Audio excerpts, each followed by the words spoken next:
Paris Saint-Germain, les dirigeants parisiens devraient rencontrer les agents d'Antonio Conte cette semaine afin de discuter d'une éventuelle arrivée de l'Italien sur le banc du PSG la saison prochaine. On ne compte plus les frasques du fantasque Fabio Fognini capable de balancer un match sur un simple coup de tête. Dans la nuit de dimanche à lundi au deuxième du tournoi Master 1000 d'Indian, Paris Saint-Germain, la latérale droit de 34 ans n'a pas été tendre avec son club dans les médias brésiliens et a défendu son coéquipier Neymar. Ligue 1 en clôture de la 29e journée, l'Olympique de Marseille a décroché un succès précieux sur la pelouse du Stadium 1-2, grâce à un but de l'attaquant grec, inscrit 35 secondes après son entrée en jeu. L'identité du successeur d'Unai Emery au Paris Saint-Germain a inspiré notre dessinateur Faro. Le grand départ du 107e Tour de France aura lieu de Nice le 27 juin 2020. Ce sera la deuxième fois, 39 ans après la première. De retour à la compétition après son intervention au coude, le Serbe faisait peine à voir. Mais l'adversité et les difficultés n'ont jamais effrayé l'ancien numéro 1 mondial. Bien au contraire. L'OM s'est imposé 2-1 à Toulouse dans un match qu'il aurait dû tuer dès le début avant de pratiquement le perdre en seconde mi-temps. Au final, les joueurs de Rudy Garcia s'en sortent et poursuivent leur super parcours. Une fin de saison haletante.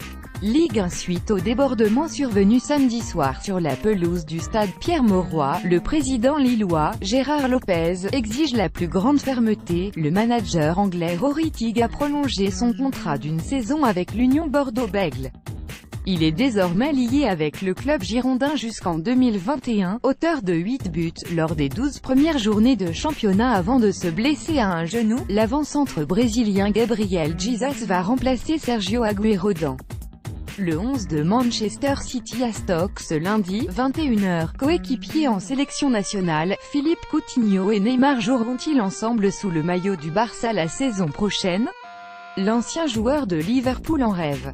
Robert Lewandowski passe le mur du 100, Hambourg cale alors que Dortmund plane, Julian Nagelsmann en mode record à Hoffenheim ou encore la 400e défaite du Borussia Mönchengladbach à l'extérieur. Voici les 5 choses à retenir après la 26e journée de Bundesliga. Kevin Bonnefoy, l'actuel gardien de but de Cesson Rennes, jouera à Montpellier à partir de la saison 2019 à 2020. Les Lensois reçoivent Bourg-en-Bresse ce lundi en clôture de la 29e journée de Ligue 2. En cas de victoire, les 100 et or relègueraient un concurrent au maintien à 7 points. Présent comme d'autres champions du monde à l'annonce du match de gala entre France 98 et FIFA 98 ce lundi matin, l'ancien coach du PSG Laurent Blanc a évoqué l'élimination du club de la capitale en Ligue des Champions.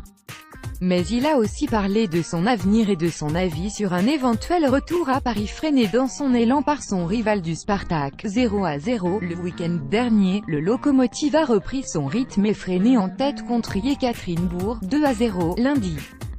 Coéquipier de Neymar en sélection brésilienne, Philippe Coutinho verrait d'un bon œil le retour de la star parisienne au FC Barcelone.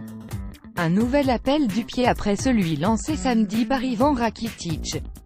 Thomas Rodriguez, le jeune joueur de Tourmort dans la nuit de jeudi à vendredi au centre de formation, s'est éteint des suites d'une malformation cardiaque indétectable, selon les premiers résultats de l'autopsie.